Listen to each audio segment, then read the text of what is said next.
ಪ್ರತಿಭಟನೆ ಬಕಾವು ಜೋರಾಗ್ತಾ ಇದೆ. ನೇಪಾಳದಂತೆ ನಾವು ಪ್ರತಿಭಟನೆ ಮಾಡಬೇಕಾಗತ್ತೆ ಹುಷಾರ್ ಅಂತ ಜಾಗೃತಿ ಮೂಡಿಸ್ತಾ ಇದ್ದಾರೆ. ಏನ್ ಹೇಳಿದ್ದಾರೆ, ಮಾತನಾಡಿದ್ದಾರೆ ಪ್ರತಿಭಟನಾಕಾರರು, ಕೇಳೋಣ ಬನ್ನಿ. ಇದು ಹೋರಾಟ ನೇಪಾಳದಲ್ಲಿ ಆದಂತ ಜಂಜಿ ಹೋರಾಟ ಮುಖಾಂತರ ಮಾಡ್ಬೇಕಂತ ಮಾಡಿದೀವಿ. ಇನ್ನು ಕೆಲವೇ ದಿನಗಳಲ್ಲಿ ಏನಾದರೂ ನೋಟಿಫಿಕೇಶನ್ ಮಾಡಲಿಲ್ಲಪ್ಪ ಅಂದ್ರೆ ಇದಕ್ಕಿಂತ ನೇರವಾಗಿ ವಿಧಾನಸೌಧ ಮುಕ್ತಿ ಆಗುವಂತ ಕೆಲಸ ಮಾಡ್ತಿದ್ವಿ ಹೋರಾಟ. ದಯವಿಟ್ಟು ಎಲ್ಲ ಮಿನಿಸ್ಟರ್ಗಳಲ್ಲಿ ಮುಖ್ಯಮಂತ್ರಿಗಳಲ್ಲಿ ಎಚ್ಚೆತ್ತುಕೊಳ್ಬೇಕಾಗಿ ವಿನಂತಿ. ಏನಪ್ಪ 5 ವರ್ಷ ಆಯ್ತು ನಾವು ಏನು ಕಲ್ಪನೆ ಮಾಡಿದೆ. ಒಬ್ಬ ವಿದ್ಯಾರ್ಥಿಗಳಲ್ಲಿ ಧಾರವಾಡದಲ್ಲಿರುವಂಥ 8,000 ರೂಪಾಯಿ ಖರ್ಚು ಬರ್ತೈತಿ. ಇವ್ರು ಕೊಡುವಂಥ 2,000 ರೂಪಾಯಿ ಅದು ಮುಖ ತೋರಿಸ್ತಾರೆ, ಅವ್ವರಿಗೆ ಹಾಕ್ತೀರ ಅಪ್ಪರಿಗೆ ಹಾಕ್ತೀರ ಅಂತ 2,000 ರೂಪಾಯಿ ಖರ್ಚಾಗುತ್ತಾ. ಮೊನ್ನೆ 2.5 ವರ್ಷ ನಾವು ಇದರಲ್ಲಿ ಹಾವೇರಿಯಲ್ಲಿ ಮಾಡಿದ್ವಿ ಅಟ್ಕೆ ಖರ್ಚು ಮಾಡ್ತಾರೆ. 224 MLಗಳು ನೀವು ಸ್ವತಃ ದುಡ್ಡು ಹಾಕಿ ಕಾಲ್ಪನೆ ಮಾಡಿ ಅಂತ ಹೇಳ್ತೇವೆ ನಾವು ಎಲ್ಲರಿಗೆ. ದುಡ್ಡು ಹಾಕ್ಬೇಕು. ಹಾಂ, 5,000 ಕೋಟಿ ಹಗರಣ ಮಾಡಿದ್ರು ಲಕ್ಷ್ಮೀ ಹೆಬ್ಬಾಳ್ಕರು. ಆ ದುಡ್ಡಲ್ಲಿ ಹೊತ್ತು ಯಾರು ಕ್ವಶನ್ ಮಾಡ್ತಾ ಇಲ್ಲ.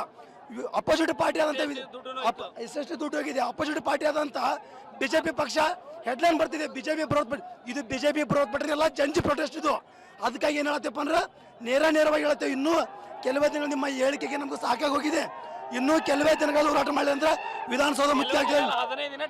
15 ದಿನ ಟೈಮ್ ಆಗ್ಲಿಕ್ಕೆ ವಿಧಾನಸೌಧ ಮುಕ್ತಿ ಕೆಲಸ ಮಾಡ್ತೇವೆ. ಅಲ್ಲ 3 ವರ್ಷ ಇಲ್ಲೇ ಓದಾಕತ್ತು ಇನ್ನ ಅಲ್ಲ ಮನ್ಯಾಗ ರೊಕ್ಕ ಕೇಳ್ಬೇಕ ನಾಚಿ ಬರತ್ತದ. ನಮಗ ಮನ್ಯಾಗ ರೊಕ್ಕ ಕೇಳ್ಬೇಕ ನಾಚಿ ಬರತ್ತದ. 1 ರೂಪಾಯಿ ಎಲ್ಲಿ ಎಲ್ಲ ರೊಕ್ಕ ಎಲ್ಲಿ ಹಾಕ್ತಾರ ಅವರು. ಮನೆ ಇವ್ರು ಏನ್ ಆಡಿಸ್ ಕೊಡ್ತಾರ? ಇವ್ರು ಎಲ್ಲಿ ಕೊಡ್ತಾರ್ರಿ? ಇವ್ರು ಎಲ್ಲಿ ಕೊಡ್ತಾರ ಹೇಳ್ರಿ.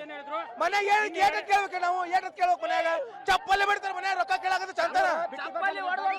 ಅಲ್ಲ ನಾವು ಎಲ್ಲಿ ಪ್ರಸಾದ ಗುಡಿ ಗಿಡಿ ನಾವು ಅಲ್ಲಿ ನೋಡ್ಬೇಕಾದ. ಆಮೇಲೆ ಅಷ್ಟೋ ಹುಡುಗರು ಅಂತ ನೋಡ್ತಾರ. ಮನೆ ರೊಕ್ಕ ಎಷ್ಟು ದಿವಸ ಕೇಳಬೇಕು ನಾವು. RTO ಅಪ್ಲಿಕೇಶನ್ ಕರೆದ್ರು, ಅದನ್ನು ಕ್ಯಾನ್ಸಲ್ ಮಾಡಿದ್ರು. ಪ್ರತಿಯೊಂದನ್ನು ಹಿಂಗೆ ಮಾಡ್ಕೊಂತ ಬಂದಿದ್ದಾರೆ. ಅವರಿಗೆ ಫಾರಿನ್ ಅಡ್ಡಾಡಕ್ ದುಡ್ಡು ಇರುತ್ತೆ, ಎಲ್ಲದಕ್ಕೂ ದುಡ್ಡು ಇರುತ್ತೆ. ಕಾಲ್ ಫಾರ್ಮ್ ಮಾಡಕ್ ಮಾತ್ರ ಯಾವುದಕ್ಕೂ ದುಡ್ಡಿರಲ್ಲ. ಬಡ್ರ ಮಕ್ಳಲ್ಲಿ ಸಾಲ ಮಾಲ ಮಾಡ್ಕೊಂಡು ನಾವು ಇಲ್ಲೇ ಬಾಡಿಗೆ ಕಟ್ಕೊಂಡಿದ್ದೀವಿ. ಅದರಲ್ಲಿ